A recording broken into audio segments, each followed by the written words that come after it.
ก็ขออนุญาตทักทายสบายดีพี่น้องสุขุสุคนก็มาเบิ่งการเลือกตั้งอยู่หน่วยเลือกตั้งบรรณสารเมืองจำพรกำลังนับคะแนนไก่สิแล้วแล้วเด้อไก่สิแล้วแล้วได้ดิไก่เบิ่งน้ำกันพี่น้องเบิ่งน้ำกัน นับคะแนนไก่สิแล้วอีกเดียวกันแล้วเนาะการนับคะแนนก็มาฮอดนี่ก็ถือว่าครึ่งค่อนแล้วเนาะพี่น้องเกือบสิแล้วยังอีก 10% เท่านั้นแหละเนาะใกล้แล้วเบิ่งเด้อคักแน่เด้อ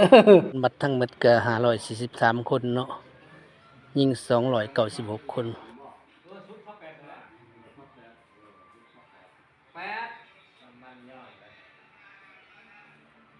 มาฮอดนี่ก็ถือว่าแล้วเรียบร้อยเนาะพี่น้อง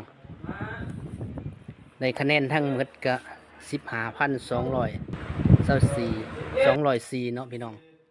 คะแนนเสียก็มีอยู่4,008คะแนนเนาะพี่น้องเขตเลือกตั้งที่3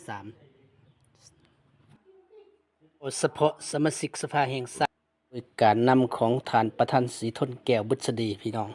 ก็ได้ปิดหีบบัตรเป็นทีก็สำหรับคลิปนี้ก็สิบ่ได้เว้าหลายขอจบเพียงเท่านี้เนาะขอกล่าวคำว่าสำบายดีพี่น้อง